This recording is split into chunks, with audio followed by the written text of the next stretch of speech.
Feeling a little frustrated right now because I filmed an entire review of the Nas album, Illmatic, and then, for whatever reason, my memory card decided to fuck up, and I lost it. So now, I have to start over, from scratch, and do this again, and I know it's not gonna be as good the second time, and I apologize in advance for that. But anyways, on with the Patreon requested review.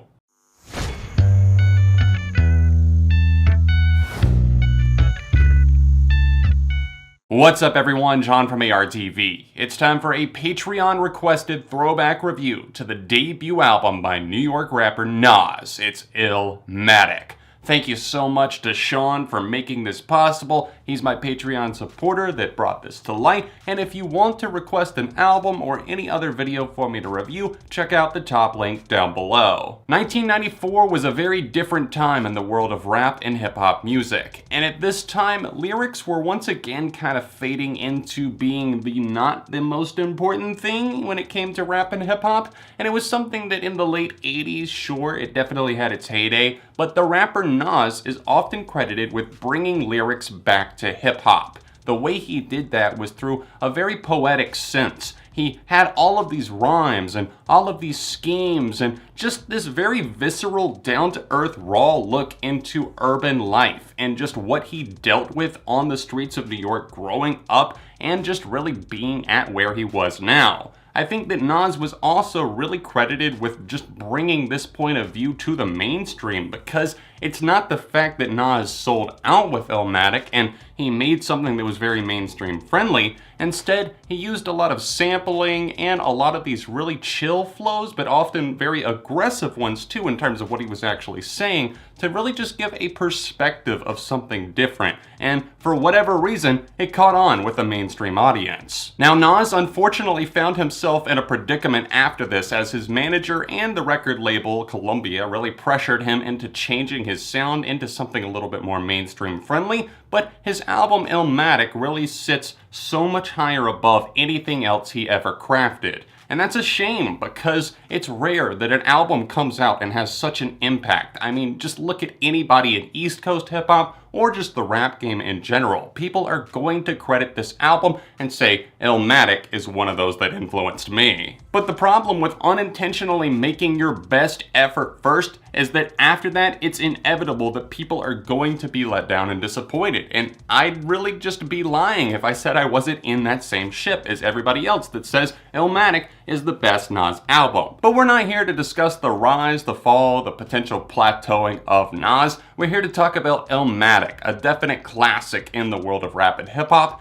And I also did feel a lot of pressure going into this just because, like I said, I hadn't heard it in full in a while. And reading up on it, I know how influential it obviously is to so many people. And there's this pressure as a critic because you're feeling like, oh, I need to love this because everybody else is loving this. And I finally let go of that pressure and just said, listen to the album, hear what you're going to hear, and give an honest opinion and take as a result of that. And after I stopped putting that pressure on myself, that's when something unlocked and I finally started to access this album for what it is. It's vivid storytelling, it's poetry that rolls off the tongue of Nas, the raps, the production, everything just feels very smooth. The way that the piano samples are used, the way that the hip-hop heavy beats of the 90s and the way that it leans just even with the drums that are backing these tracks and the bass and even some of the distorted loops of the keys like I talked about. It all comes together in a very charismatic way, but also, like I mentioned, a very raw way that gives you the perspective of what this man is dealing with in his day-to-day life and what he's experienced on the streets of New York. The album opens up on the Genesis, which is something that really does start to kind of paint you a pretty clear picture of what to expect as the album unfolds. It's really a conversation, and it's something that sets the tone. And as it quickly moves into the next track, New York State of Mind, I really started to fall in love. New York State of Mind is definitely a staple on this record, one of my personal favorites. I love the hard-hitting pianos and the way that they come across here as Nas floats effortlessly with kind of a menacing tone to his voice, but also something that just kind of tells you, I'm in charge, yes, but also come with me and let's keep going on this record. What I also like about Illmatic is the fact that it's not overly short or overly long. I feel like we've definitely gotten both sides of that with Nas, and his most recent album being a little bit too short, but also still kind of having some filler, and some of his other records that followed just being a little bit too lengthy. This one comes in at 10 songs and just under 40 minutes, and that is the perfect runtime. It doesn't overstay its welcome, but it also stays around long enough so that we really just touch all the bases. As the rollout process for Illmatic continued leading up to the release in 1994, there were eventually 5 out of 10 tracks released as singles. So you have it evenly, whether it be a deep cut or a single. You've got both sides of the fence weighing in at 5. And really, both sides of the fence are pretty damn great. You've got great singles that do stand out, ones that I continuously come back to. The first Nas song that I ever heard was, of course, Life's a Bitch, and that was actually used in a Girl Talk mashup that I fell in love with. My buddy Clint showed me that mashup, and I said, what is this? And then it just turned out pretty quickly from there. It snowballed that we worked together, and then another manager of mine at work gave me a copy of Nas's Illmatic, a burned CD, and that definitely stirred something in me because at that time, this was probably like 2011, I wasn't super familiar with him, hip-hop, or just the origins at all. I'm sure that some of you watching this video maybe even haven't heard Illmatic, or maybe don't even really know Nas. I can't claim to be an expert myself, but you've probably heard the line, "Life's a bitch and then you die, it's all to get high." Well, that's from this track, Life's a Bitch.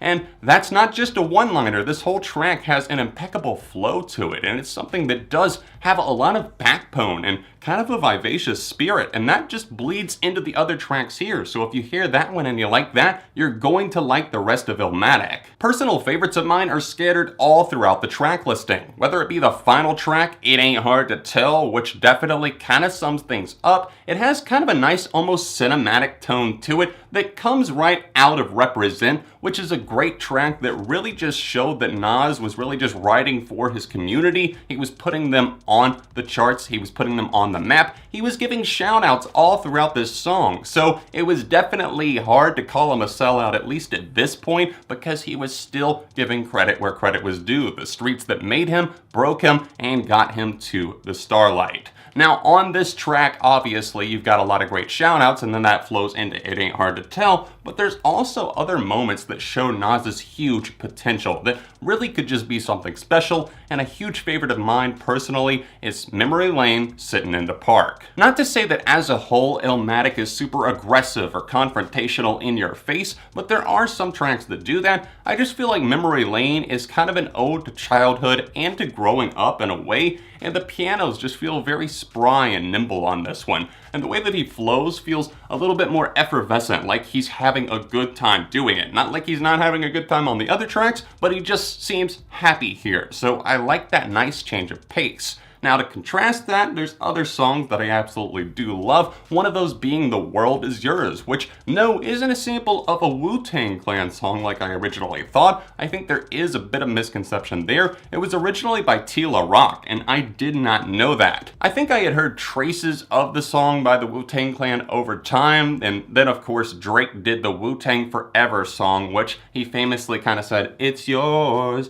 nobody else's." I took that as just it being from the Wu-Tang song. But no, it was originally by Tila Rock on It's Yours, and now Nas has The World Is Yours, and this is another great staple and a classic from this record. There's a lot of great songs on this record, from singles like Halftime, which do have that impeccable punch and staying power over 2 decades later, and then to some of the deep cuts that often get buried, like It Ain't Hard to Tell, which, like I said, kind of has a cinematic feeling and sting to it. This is a fantastic record that I thoroughly enjoyed just sitting down, just kind of collecting my thoughts on, just letting it overtake me. And I had a day where I was just out lounging, like out in the sun, listening to this record. I was floating in the middle of a pool, taking this in, and that's when it really started to unlock for me. So it's starting to be something that I see as very, very special, and maybe I don't hold it as high yet as other critics, but still, it could change over time. But for now, I'm not just going to slap a 5 out of 5 on it for the sake of, oh, everybody else does it, everybody else refers to it as that. For me personally, this is still a 4.5 out of 5, but I want to know, what do you guys think? If you haven't heard this record, please check it out, top link down below. Thanks so much for everyone who does tune into these Patreon-supported throwback reviews and just the throwbacks in general. I know they aren't super popular, they aren't my most viewed videos, but I do appreciate those of you who watch.